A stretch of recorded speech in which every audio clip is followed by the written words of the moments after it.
Finally, to those nations who would make themselves adversary, we offer not a pledge, but a request that both sides begin anew the quest for peace.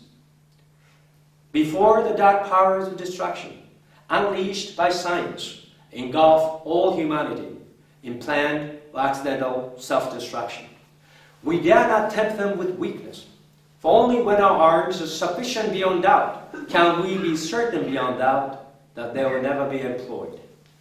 But neither can two great and powerful groups of nations take comfort from our present course. Both sides overburdened by the cost of modern weapons, both rightly alarmed by the steady spread of the deadly autumn, yet both racing to honor that uncertain balance of terror that stays the hand of mankind's final war.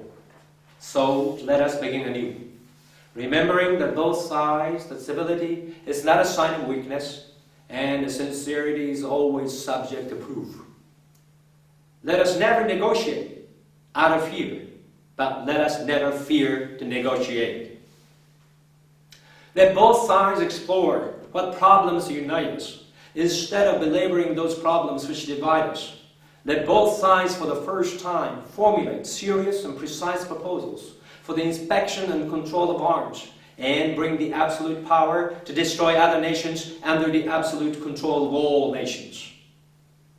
And let both sides seek to invoke the wonders of science instead of its terrors.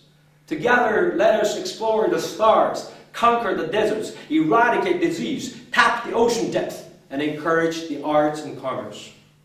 And let both sides unite to heed in all corners of the earth the command of Isaiah to undo the heavy burdens and let the oppressed go free.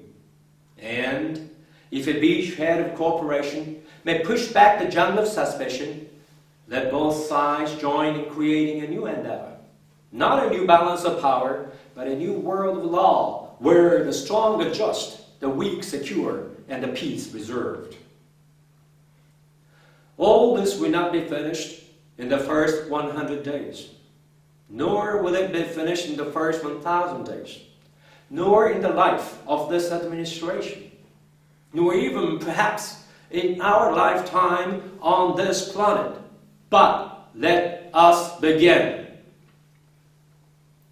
In your hands, my fellow citizens, more than mine, will rest the final success or failure of our course. Since this country was founded, each generation of Americans has been summoned to give testimony to its national loyalty.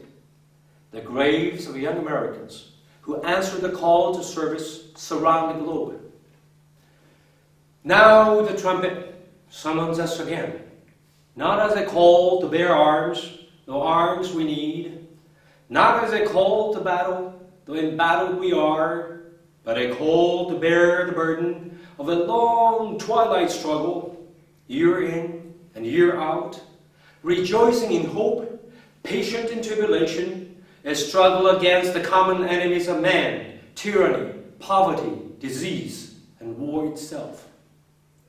Can we forge against these enemies a grand and global alliance, north and south, east and west, that can assure a more fruitful life for all mankind?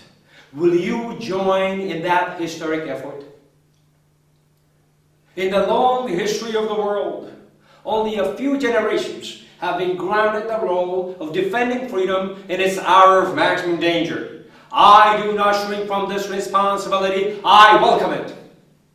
I do not believe that any of us would exchange places with any other people or any other generation. The energy, the faith, the devotion which we bring to this endeavor will light our country and all who serve it.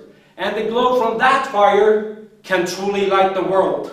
And so, my fellow Americans, ask not what your country can do for you. Ask what you can do for your country.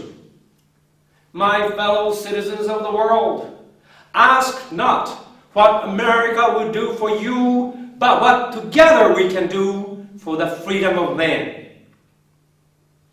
Finally, whether you are citizens of America or citizens of the world, ask of us here the same high standards of strength and sacrifice which we ask of you. With a good conscience, our only sure reward, with history, the final judge of our deeds, let us go forth to lead the land we love, asking His blessing and His help, but knowing that here on earth, God's work must truly be our own.